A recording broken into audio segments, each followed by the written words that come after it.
বাচ্চা দেখলে ভালো লাগে। হ্যাঁ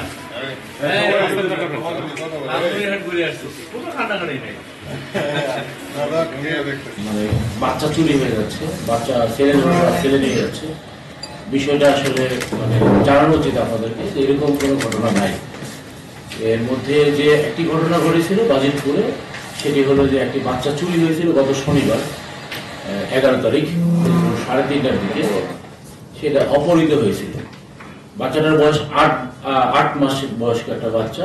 এই বাচ্চার মায়ের একটা মানে বিউটি পার্লার ছিল, সেই পার্লারে সে কাজ করতেছিল। এমন মুহূর্তে একটি মহিলা আসে, ওই মহিলা এই বাচ্চাটাকে কোলে নিয়ে এখান থেকে সরে পড়ে। এবং মহিলার যতদূর বুঝতে পারছে একটা প্ল্যান ছিল যে এই বাচ্চা অপহৃত করার পর সে এখান থেকে টাকা নেবে, এরকম একটা প্ল্যান ছিল। এই বাচ্চাটিকে নিয়ে সে চলে যায়। আমরা যতদূর এত দূর অনুসন্ধান এবং বাচ্চা উদ্ধার করার পরে যতদূর জানতে পেরেছি, বাচ্চা এখান থেকে চলে যায়, ঢাকায় নিয়ে যায়, ঢাকায় শাহ আলী মাজারের ওখানে রেখে আসে। এবং ওখান থেকে এই বাচ্চাটিকে আরেকজন ব্যক্তি সে লালমনিরহাটের লালমনিরহাটে নিয়ে যায়। আমরা গত পরশুদিন, আজকে 15 তারিখ 12 তারিখ আমরা এই ঘটনার জন্য মানে আমরা একটা ক্লু পাই। এই ক্লু অনুসরণ করে আমরা আমাদের একটি টিম, আমাদের এসআই শাহিন সর্দার এবং এসআই কামাল, এই দুইজনের নেতৃত্বে একটি টিম ঢাকায় যায় এবং ঢাকা থেকে কাজ করে সারাদিন তারা থাকে। এবং এরপরে তারা এই যখন শেষ করতে না পারে, সারা রাত তারা চেষ্টা করে এই বাচ্চাটাকে উদ্ধার করার জন্য।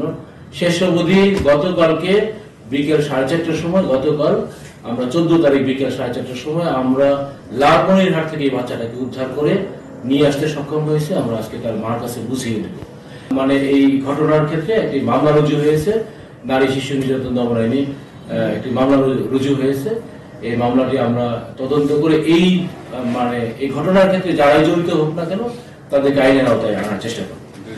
আমরা ইতিমধ্যে 2 জনকে গ্রেফতার করেছি। যে প্রীতি আক্তার, যে মহিলা এখান থেকে বাচ্চাটাকে কোলে নিয়ে আদর করার স্থলে নিয়ে বাইরে চিপস খাওয়ার কথা বলে বাচ্চাটাকে নিয়ে চলে যায়, সেই মহিলা এবং আরেকজনকে লালমনিরহাট যার কাছে পাওয়া গেছে, যে নিয়ে গেছে ঢাকা থেকে লালমনিরহাট নিয়ে গেছে, সেই ব্যক্তিকে আমরা গ্রেফতার করতে সক্ষম হয়েছি।